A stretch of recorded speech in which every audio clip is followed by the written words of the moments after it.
Welcome to episode 8 of How I Topped the CPALE.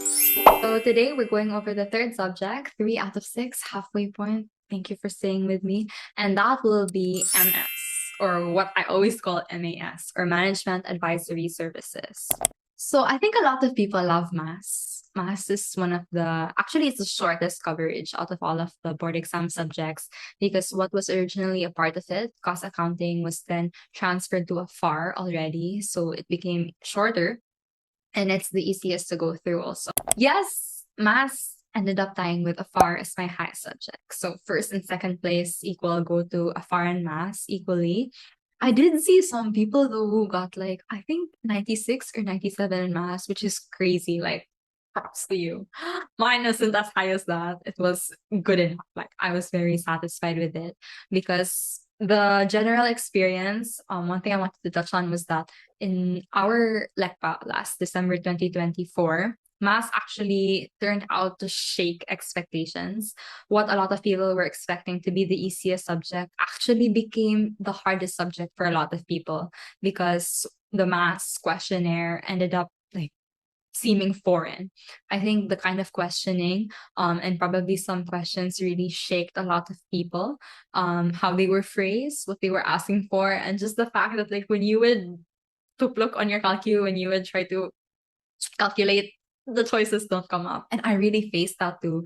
There were a lot of questions that were truly alien. So a lot of it, I just did my best. I kind of like deducted, the most educated guess I could make, and others like I was so thankful for. Actually, I have this one core memory of taking the board exam with maths, because this is like the one question, one topic that I will never forget. I think when people asked me what was like my first thought after finishing the exam, this is the story I always say because it's what comes to mind. There was this one question in maths. It was about economics, a certain topic in economics, like one of those very niche topics that don't come up a lot and that you wouldn't expect to come out. And I remember it was embedded somewhere in my notes. And a few days before the exam, or was it the day right before, I was going through my math notes and I was like, I skimmed over the word like of this topic and I was like, will this come out? No. And then I was starting to read the line right below it. And I was like, it's just short. Like, I'll just go through it, for the sake of it. And it was one formula.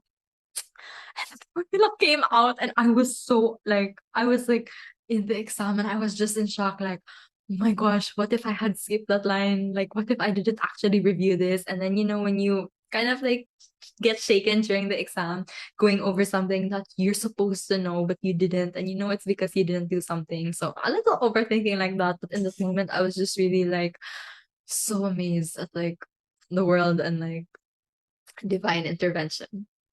Yes. Thank you, Lord. They say expect the unexpected. Like whatever you think of a certain subject, you never know. It can prove you wrong. And I think last December, maths was like the game changer. It was the subject that really spat in our faces and went like, you thought.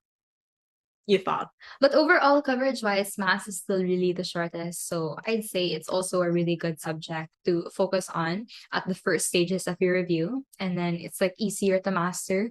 And so in the later parts, when it's like more pressed for time, people usually devoted a lot to the more memorization heavy subjects like RFBT and tax. So maths should be more of a walk in the park than those, at least. Now for maths, I actually didn't use a lot of review books. One review book that I think is a bit worth mentioning and that a lot of my classmates used was Roque. And the Roque brothers were my reviewers also in my review center. So I had the one Roque brother, Sir Jerry, for audit, and I had the one Roque brother for my maths, and he was like the one man maths team. Like I attended face to face for him, so he was the lecturer every time. So this book was something I noticed helped my batchmates a lot. I was going off of the experiences and like, the interactions I know with other co-reviewees here. I personally didn't really go through the book all that much, though I did use a lot of resources, which I think took from the Rocket book also, or was like questions from the Rocket book interspersed with other questions. So like test banks. There's a lot of test banks online, like Bobadilla for math theory, which I wanted to have gone through in entirety. And it was also another goal I had that I didn't quite end up meeting. But I went through for a bit, particularly with like the intro to math topics, the more theoretical, like kind of like more trivia level questions. So those were good resources I used, and I practiced a lot of questions with the old handouts I had from undergrad as well as from my own review center.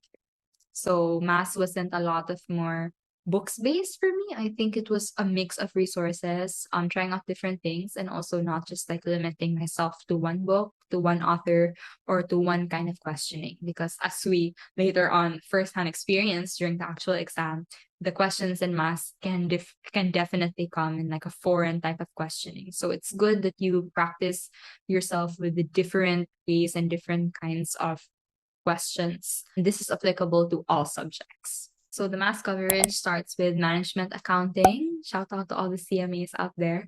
Fun fact, I actually was from BSMA in my first 2 years. It's not saying a lot because BSA and BSMA are both the same in the first 2 years of undergrad in my school.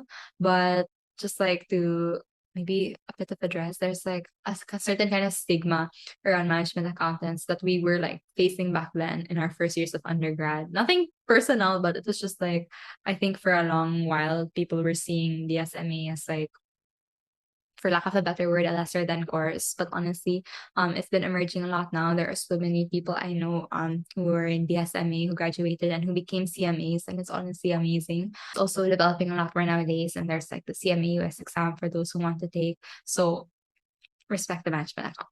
And going back to not get sidetracked, so we've got management accounting. So I remember this one, there was comparisons between financial versus management accounting, your CVP analysis, which is one of the best topics. It applies also a certain elements of cost accounting. And that I think that was one issue also, that sometimes there would still be hints or traces of cost accounting that appeared in the mass portion of board exams or even pre-boards and pre-weeks, because maybe like certain test banks weren't updated when in fact the whole of cost accounting was really transferred to AFAR. So as long as you're still studying cost accounting in AFAR, just be mindful of like the small possibility or like the dare chance that it might appear in maths. But if you've got that down, you're good to go. There's no problem. Now, the one topic I did hate in MS was variance. Everybody hates variance. And 2 way is okay, 3 way is bearable, 4 way is where it's just not it. And when I first tried to master this in my integrated review, it was a big, big, big challenge. I had no like previous experience with the mnemonics most people use, which is like the SHSR and Bash, AFO.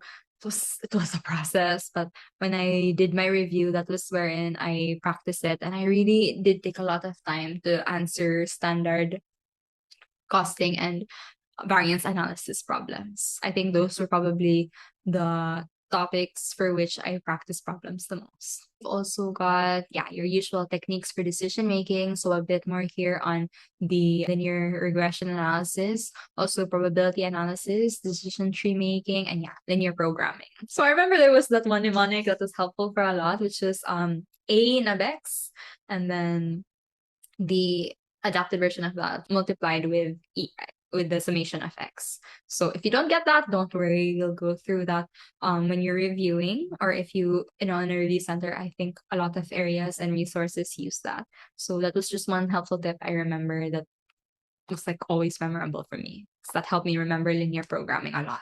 Then you have financial management, which is like the second portion of math and also the last portion. It's just two portions. So financial management, this is where the whole FinMan comes in. And FinMan was one of my favorite subjects in undergrad because I had an amazing professor who always made like our meetings and classes super fun and interactive, super heavy. It was like super intensive on us in terms of workload. But I guess it paid off in the end because this was where like the first time in my whole undergrad years wherein we were full face to face. And so I learned a lot. I can confidently say I built foundation for this during that class. So this is where your IRR comes in, IRR, NPV, MIRR, which I think isn't as touched already in the review season as it was in our undergrad. Then you've also got capital budgeting, a lot of valuation techniques, capital structure, long-term financing decisions, and also a bit on derivatives, capital markets, the theory side of that, financial markets. Yeah, which was the topic I really didn't really like. I liked Finman more than I liked Finmar per se. There was also some macroeconomics and microeconomics, which, as I said, was like the surprise factor for me in the board exam because with the coverage for economics, it's a bit more varied. It could be vast. When I was reviewing for it, I remember going through, your basics, positive, normative economics, down to like the parts where you start to solve marginal utility. And my economics foundation was pretty okay. Like it had some substance there because I had it in senior high, and my economics professor during my final fourth year was also a very tough one to complete. It's just that, like, inescapable feeling that you can never know what might come out for economics. You have to know your formulas, and sometimes it gets confusing because there's a lot of different topics, and some formulas can have variations. One of the things I struggled with, and also I know my current friends, like reviewing right now, are also struggling with, is the fact that sometimes denominators can be different. Sometimes it's not the same in different review centers, and sometimes you just have to make the best guess out of the choices you are given and how the problem is structured. So that is something you have to look out for. It's not present in all formulas, but it is present in some. So I hope that's not something that ends up tripping you or like confusing you. Just be aware of that and know like the different ways in which a formula can vary. For me, I would always go through the formulas because I always forgot some, like enterprise value. Always forgot that. Also EVA. And other than that, it's just practicing, familiarizing. So math should be not your hated subject, I hope. That's it in a nutshell. And in the next one, we'll be going over subject 4. So until then, like, comment, subscribe, share, and stay tuned. I'll see you then. Bye bye.